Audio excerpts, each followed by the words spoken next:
সময়ের সাথে সাথে আমাদের কিছু প্রিয় জিনিসগুলো যেমন অপ্রিয় হয়ে ওঠে, তেমনই কিছু অপ্রিয় জিনিসও খুব প্রিয় এবং কাছের হয়ে ওঠে।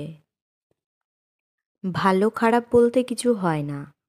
তুমি মানুষের মন রাখতে পারলেই ভালো, না রাখতে পারলেই খারাপ।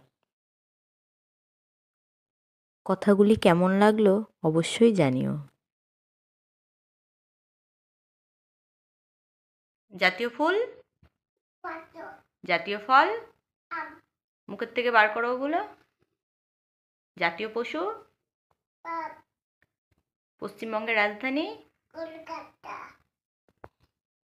মোনালি, তুই এটা কি খাচ্ছিস? কুলের গুঁড়ো। কুলের গুঁড়ো খেলে কি হয়? কুলের গুঁড়ো খেলে জিভ লাল হয়ে যায়। তুই একটা গান শোনাতে পারবি? কি গান শোনাবি শোনা?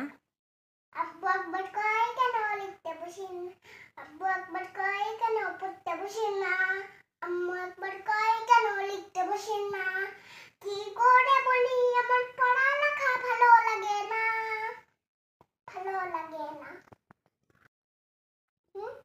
পৃথিবীর ছাদ কাকে বলা হয়? মামির মানবভূমিকে বলা হয়। গাছের প্রাণ আছে এই কথাটি কে প্রমাণ করেন? জগদীশচন্দ্র বোস। আচ্ছা। পশ্চিমবঙ্গের রাজধানী কলকাতা। তাজমহল কোথায় অবস্থিত? আগ্রাতে। স্বর্ণ মন্দির কোথায় অবস্থিত? অমৃতসরে। জাতির জনক কাকে বলা হয়? মহাত্মা গান্ধীকে। জাতীয় মুদ্রা? ভারতের জাতীয় প্রতীক? মোনালি, বিদ্যুৎ আবিষ্কার না হলে কি হতো?